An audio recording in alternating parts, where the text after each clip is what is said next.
Hello, magandang gabi sa inyong lahat. Disclaimer muna tayo, no? Dahil paranormal ito eh. Mamaya may magagalit na naman eh. Kamusta kayo lahat mga men?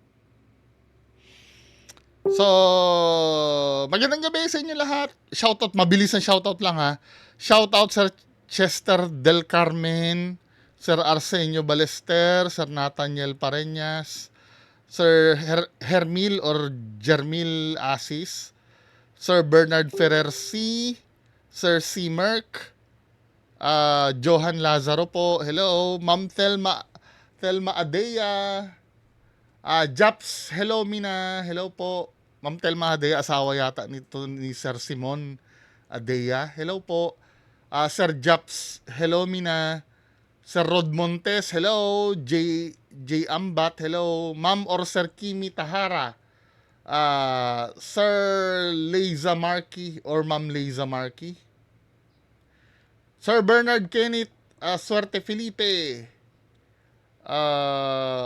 Ma'am Roda Santos, hello, Sir Jello Doctolero, Sir Arnold Vitales, Sir Chester Acacio, yung ating 3D printing expert, si Ma'am Lorben Visconde, Ma'am Caitlin Valerio, Ma'am Sarah Joyce Malundas, Sir Drummer Tales. So, ito yung finorward sa akin na na video.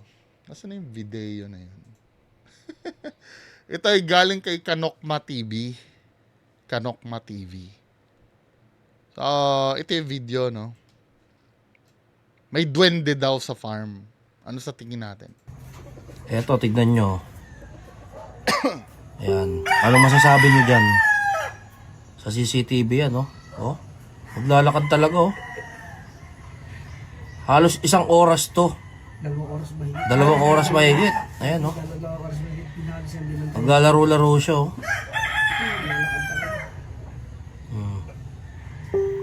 Ayan. Pag nilalaki talaga, kita-kita ang tao siya. Ayan, oh. Mga talon-talon. Ayan, oh. Kita yung mga akbang tsaka nagre-reflect siya, no? Hindi siya, walang makulit. Talaga may ano siya, may liwanag siya na sumusunod din sa kanya, no? Kaya nga namin. Yung kintab niya, ayan, oh. Gaano sa kanya, nagre-reflect yung kulay niya talaga. Kung akong tatanungin mo, kung duwende man yan, hindi niya pinapansin yung kapaligiran eh. Supposed to be, if ever man na duwende, kung ako, dapat naglalakad sa lupa yan. 'Di ba? Then aakyat siya dito sa may bubong ng manok. 'Di ba? Pero siya parang wala naman siyang Likod ng TV na isa. wala siyang sense of ano ba tawag doon? Yung hindi niya pinapansin yung environment niya, para siya nakapatong lang sa screen na gano'n ng gano'n. Ide-debunk ko ito ha, after panoorin muna natin ang buo. Ayan, oh. Malakad talaga siya. Tado mo si Dino. Oh, yun ang taong-tao. Umakbang talaga, tulin, oh.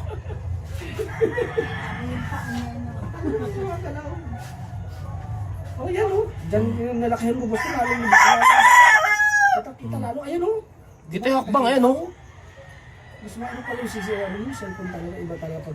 Kung iPhone lalo gamit ko dyan, bro. Yun Oo. Ayan, oh. Tsaka kita-kita yung paa, tsaka kamay. Ayan, ayan, oh. Asan ang paa at kamay? Oo. Confirmation bias. Oo, ayan, oh. Yan, maniniwala na sila sa'yo dyan. Dahil ikaw mismo nakaka... Ay, walang edit yan, ha? Oo, hindi yan edit.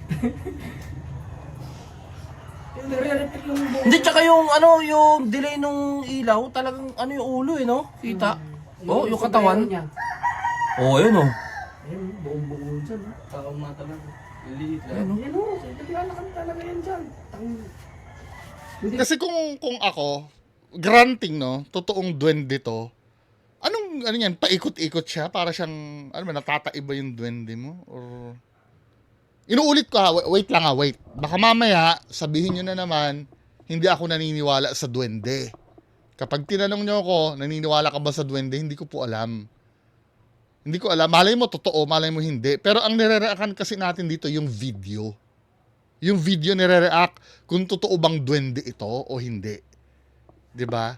Doon sa duwende, hindi ko alam. Malay mo totoo yun.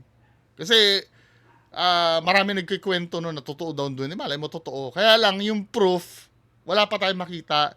Ito, ang i-debunk natin, yung video ha. Yung video, hindi yung duwende. Hindi ko nga alam Hindi yung existence ng duwende. Isa lang siya. Ayun, kita yung hakbang, oh. Ayun, tsaka kita talagang maliit na tao. Ayun, May sombrero, haba rin, no? si sombrero mo. Oh, ayan, oh. Makakatakot pa sa ano yun, sa TV. Talaga maglakad.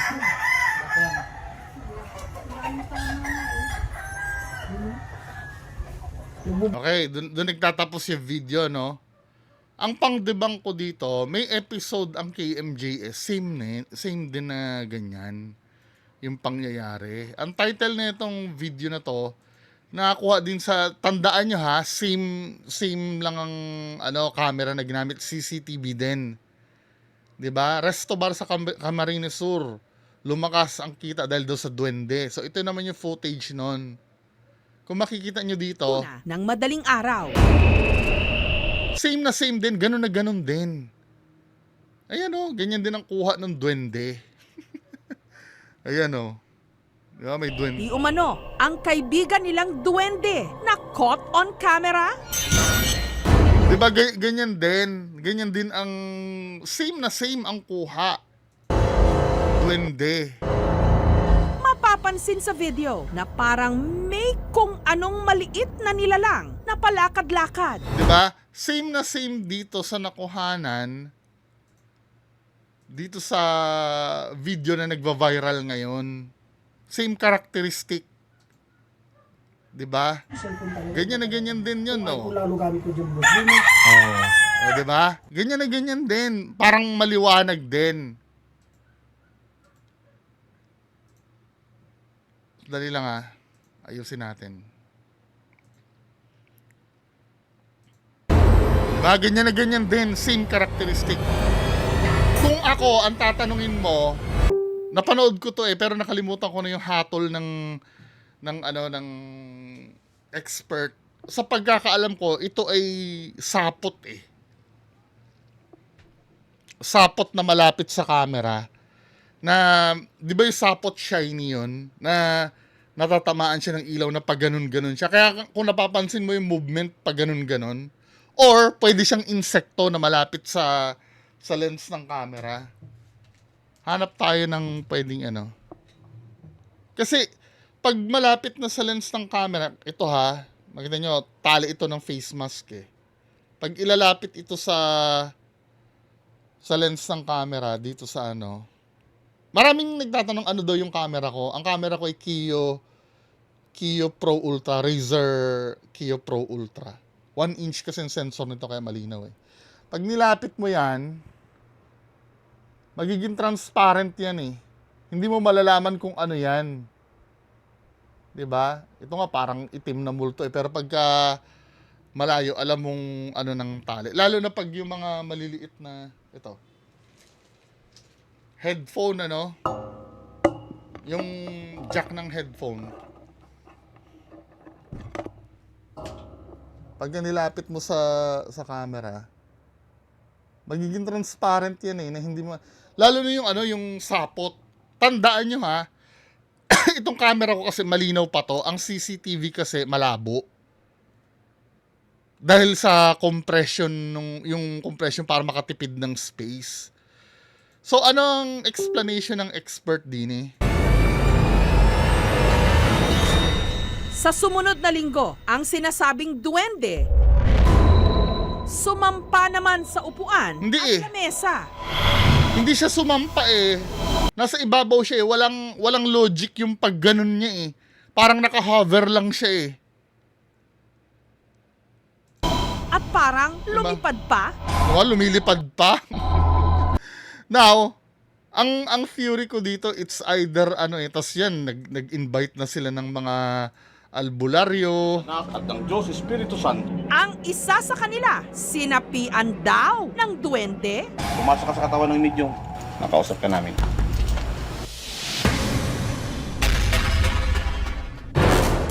Ano na pong pangalan mo? Si Maria Cristina ako. Kaya nga niya ako digdi, aloy ng panahon, dakol kami digdi. Madam, Ito yung ano, we both agree kaming dalawa ni Sir Ed. Pag nasasapian ka, pwedeng mag-iba ang boses mo, pero hindi dahil duwende ka. 'Di ba? Kasi ganito 'yan eh. Sinasapian ka lang, pero yung pagkakayari o yung pagkakagawa ng throat mo, ng vocal cords mo, ganun pa rin naman eh. Halimbawa, ganito, no? Pag ako sinaniban ng, let's say, sinaniban ako ni Santo Niño, pag magsasalita ako, ganito pa rin ang boses ko dahil hindi naman nagbabago ang vocal cords ko eh. Ba't kailangan lumipis ang boses mo pag sinaniban ka ng duwende? 'Di ba? Yung mga sinasaniban naman ng demonyo, syempre may galit yun eh. Arr! Pwede yun. Pero yung duwende sasanib sa tao tapos biglang magbabago ang boses, same vocal cords pa rin naman ang gamit mo eh. Hindi dapat magbabago yun. Pwede magbago ng punto, ano? For example, ako, sinaniban ako ng Bisaya. 'Di ba? Titigas yung dila ko, pwede naman. Kasi syempre yung thinking, yung pagkasanay ng Bisaya na, 'di ba, ang malambot pinatitigas nun, 'di ba? Hindi naman offensive sa mga kapatid natin Bisaya, 'di ba? Ganon. Pero yung boses ko ganon pa rin. Nakukuha nyo? Ito, pag sinaniban ka ng duwende, dapat ganito pa rin ang boses mo. Pero iba na dapat yung sinasabi mo. Ito kasi, 'di ba?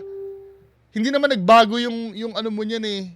Kaluluwa lang naman yung sumanib sa'yo, hindi naman nagbago yung katawan mo eh. pang ako sino. Ang gusto ko lang, ang mga tao magkasaro.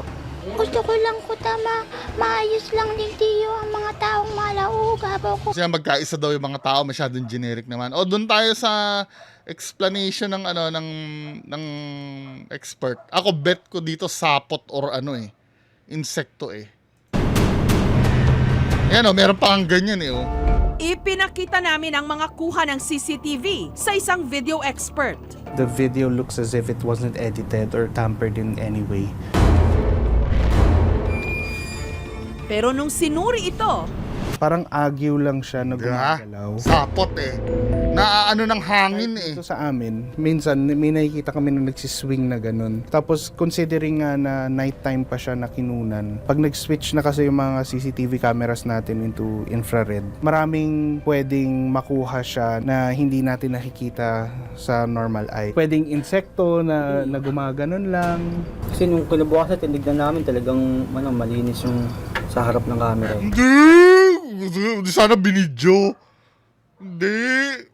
Sinabi mo lang, confirmation bias lang yon. Pero, ano yon, bet ko, ano yung sapot. Mataas din yung possibility na sinasabi ni Kuya na pwede nga siyang duwende. I've checked a couple of other CCTV videos. Technically, yun dito sa amin actually. Every now and then, I would see sort of the same thing. And only to find out, pagpasok mo sa kwarto, okay, agyo lang siya. Siguro, posible nga na agyo, pero posible din na hindi agyo. Kasi Hindi, ano na, nag-aaway na yan. Nakapag-invest na kasi kayo ng feelings dun eh. Kaya hindi nyo na maalis na yun ay duwende. 'Di ba? May, kasi sa totoo lang, bibigyan ko ng ano eh, bibigyan ko ng bibigyan ko ng partida na ito ay duwende kung may logic yung paglalakad niya. Tama ba yung term ko, may logic? Or may common sense yung paglalakad niya? For example, no? Maglalakad yung duwende dito, papasok doon sa loob. Sa likod siya ng lamesa dadaan. Hindi mo siya makikita. Dito siya dadaan sa likod ng lamesa. Then lalabas. Eh, hindi eh. Laging nasa ibabaw eh. So, meaning, nasa between niya ng lamesa at ng camera. Tsaka walang diwa yung pag-ano niya, minsan lumulutang doon na hindi natin alam kung anong ginagawa. 'Di ba? Di bali sana kung halimbawa nakikita mo yung duwende diyan naglalakad. Tapos may parang kinukuha siya diyan tapos idadala niya doon. Hindi random lang kung saan lang pumunta. Parang nga talaga siyang sapot na hinahangin. Now, mga kababayan ko, hindi ko sinasabing paniwalaan nyo ako ha. Kung naniniwala kayong duwende, maniwala kayo. Tinanong lang po ako Baka mamaya awayin nyo na naman ako Huwag nyo akong paniwala ako nagsasabi huwag kayo maniwala sa akin. Maniwala na lang kayo na duwende yan. Magandang gabi sa inyo lahat. Bye-bye.